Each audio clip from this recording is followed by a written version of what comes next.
Hello everyone, welcome to my YouTube channel grow with K C. मेरे channel पर आपको रोज नई नई जॉब अपडेट्स के बारे में पता चलता है, तो चैनल को सब्सक्राइब कर लीजिए। आज की जॉब वैकेंसी आई है CSIR central food technological research institute की तरफ से। CSIR की तरफ से पहले भी वैकेंसीज निकली हैं जिसके बारे में मैं आपको बता चुकी हूँ। तो देखते हैं इसके लिए इंपॉर्टेंट इन्फॉर्मेशन। आपकी जो यहाँ पे JSC की पोस्ट निकली है और जूनियर स्टेनोग्राफर की पोस्ट निकली है। अब देखते हैं इसके एप्लीकेशन फॉर्म कब से स्टार्ट हो रहे हैं। इसके जो एप्लीकेशन फॉर्म स्टार्ट हो रहे हैं वो आपके 7 अप्रैल से स्टार्ट हो रहे हैं और इसकी लास्ट डेट होने वाली है आपकी 7 मई। तो इससे पहले पहले आप फॉर्म भर देना अगर आपको भरना है तो। और इसके जो भी एग्जाम होने वाले हैं ये आपके जून या जुलाई में कंडक्ट कराएंगे, ऐसा इन्होंने बोला है, लेकिन ये अभी टेंटेटिव डेट है तो ये चेंज भी हो सकती है। और जून जुलाई में आपका एग्जाम हो गया तो रिजल्ट भी आपका जो है जुलाई के एंड तक ये दे देंगे। अब आगे देख लेते हैं, पोस्ट देख लेते हैं। यहाँ पे जूनियर सेक्रेटरिएट असिस्टेंट की पोस्ट निकली है और जूनियर स्टेनोग्राफर की पोस्ट निकली है। JSA में आपकी 3 पोस्ट हैं। एक तो JSA general, JSA finance and accounts, JSA sale and purchase. JSA general की आपकी यहाँ पे 4 पोस्ट हैं, फाइनेंस एंड अकाउंट्स की यहाँ पे आपकी 4 पोस्ट हैं एंड सेल एंड परचेज की यहाँ पे आपकी 2 पोस्ट हैं।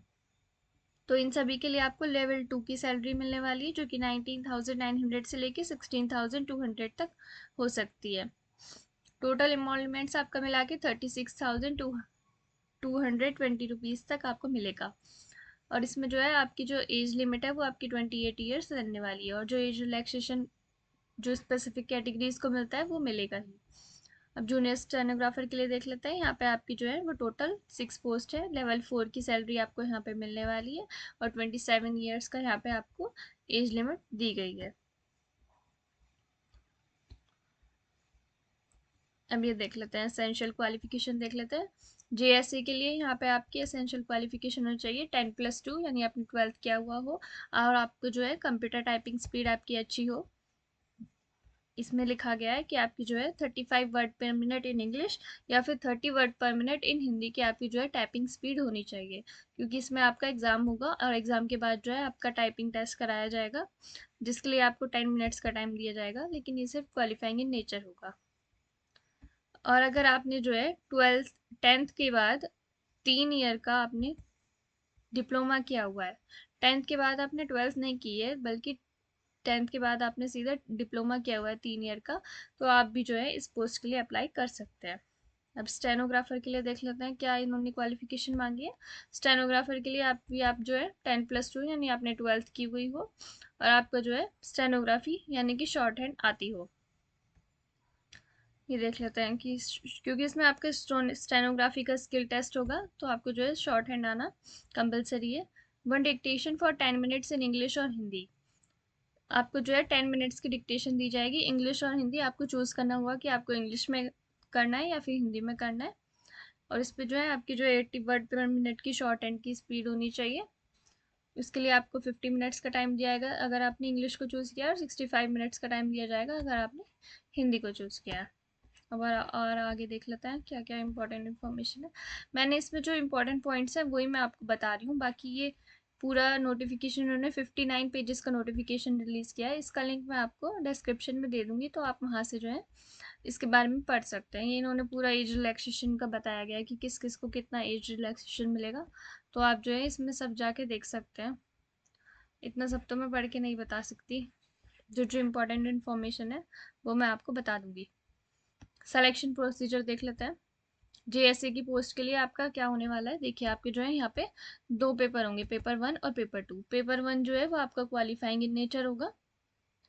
जो लोग पेपर 1 क्लियर कर देंगे उनका ही पेपर 2 चेक होगा और फिर उनका ही जो है कंप्यूटर टेस्ट कराया जाएगा। सिलेबस देख लेते हैं यहाँ पे आपका क्या है, एग्जाम की स्कीम होने वाली वो देख लेते हैं। For these post there will be 2 papers, paper 1 and paper 2। The second paper will be evaluated only for those candidates who score the minimum threshold marks. हाँ देखिए मैंने आपको बताया ना कि पेपर 2 उन्हीं लोगों का चेक होगा जिन्होंने पेपर 1 क्वालिफाई किया है। इसमें जो है आपका OMR बेस्ड भी एग्जाम करा सकते हैं और ये CBT मोड भी एग्जाम करा सकते हैं। क्वेश्चन जो होंगे वो आपके इंग्लिश और हिंदी दोनों में देखने के लिए मिलेंगे। 12th के लेवल का एग्जाम होने वाला है, ये 200 क्वेश्चंस मिलेंगे इसमें आपको और 2.5 घंटे का टाइम दिया जाएगा। पेपर 1 के लिए देख लेते हैं। पेपर 1 के लिए आपको इसमें 90 मिनट्स का टाइम दिया जाएगा और इसमें जो है आपका मेंटल एबिलिटी के क्वेश्चंस पूछे जाएंगे। 100 क्वेश्चंस होंगे 200 मार्क्स के, और इसमें जो है आपकी कोई भी नेगेटिव मार्किंग नहीं होगी पेपर 1 में। मेंटल एबिलिटी में आपको general intelligence, quantitative aptitude, reasoning, problem solving, situational judgement, इन सभी से रिलेटेड क्वेश्चंस पूछे जाएंगे। पेपर 2 जो है वो आपका 1 घंटे का होगा। इसमें आपको जनरल अवेयरनेस और इंग्लिश लैंग्वेज के क्वेश्चंस देखने के लिए मिलेंगे। 50-50 क्वेश्चंस आएंगे। 150 मार्क्स के होंगे दोनों सेक्शन के क्वेश्चन। इसमें जो है आपका हर गलत आंसर देने पे आपका जो है 1 मार्क कट जाएगा। इसमें आपकी नेगेटिव मार्किंग भी है। अब टाइपिंग टेस्ट के बारे में देख लेते हैं। इन्होंने क्या क्या दिया, आपका जो है 10 मिनट्स का टाइम दिया जाएगा। इसके लिए आपकी जो है 30 वर्ड पर मिनट की जो है आपकी टाइपिंग स्पीड होनी चाहिए, अगर आपने इंग्लिश को चूज़ किया है, और अगर आपने हिंदी को चूज़ किया तो आपकी जो है 30 वर्ड पर मिनट की टाइपिंग स्पीड होनी चाहिए। इंग्लिश के लिए 35 वर्ड पर मिनट की और हिंदी के लिए 30 वर्ड पर मिनट की। और ये जो है टाइपिंग टेस्ट उन्हीं लोगों का होगा जिन्होंने जो है पेपर 2 क्वालिफाई किया होगा। अब देख लेते हैं जूनियर स्टेनोग्राफर की पोस्ट के लिए। इसमें जो है आपका सिर्फ एक ही एग्ज़ाम होगा। इसमें 2 पेपर नहीं है, इसमें सिर्फ आपका एक ही पेपर है, और इस पेपर के बाद आपका स्टेनोग्राफी का टेस्ट किया जाएगा जो सिर्फ क्वालिफाइंग इन नेचर होगा। इसमें भी जो आपको मोड ऑफ एग्जामिनेशन है वो या तो OMR बेस्ड हो सकता है या फिर CBT बेस्ड हो सकता है। क्वेश्चन जो है वो आपके इंग्लिश हिंदी दोनों में देखने के लिए मिलेंगे। 12th के लेवल का आपका एग्जाम होगा। 200 क्वेश्चन होंगे और टोटल आपको 2 आवर्स का टाइम मिलेगा, और जिनके लिए स्क्राइब एलिजिबल है उनको यहाँ पे 2 आवर्स एंड 40 मिनट्स का टाइम मिलेगा। जैसे मैंने बताया यहाँ पे आपका एक ही पेपर होने वाला है जिसमें 3 पार्ट्स होंगे। पार्ट 1 में आपको जनरल इंटेलिजेंस एंड रीजनिंग के क्वेश्चन पूछे जाएंगे। पार्ट 2 में जनरल अवेयरनेस के क्वेश्चन पूछे जाएंगे। पार्ट 3 में यहाँ पे इंग्लिश लैंग्वेज और कॉम्प्रीहेंशन के क्वेश्चन पूछे जाएंगे। जनरल इंटेलिजेंस एंड रीजनिंग के आपके 50 क्वेश्चंस होंगे। जनरल अवेयरनेस के आपके 50 क्वेश्चंस होंगे, और इंग्लिश लैंग्वेज एंड कॉम्प्रीहेंशन के यहाँ पे आपके 100 क्वेश्चंस होंगे। हर क्वेश्चन यहाँ पे 0.25 मार्क्स की नेगेटिव मार्किंग भी है।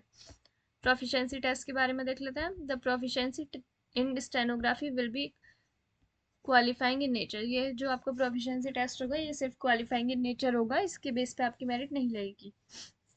The candidates will be given 1 dictation for 10 minutes in English और हिंदी। आपको जो है 10 मिनट्स की एक डिक्टेशन दी जाएगी।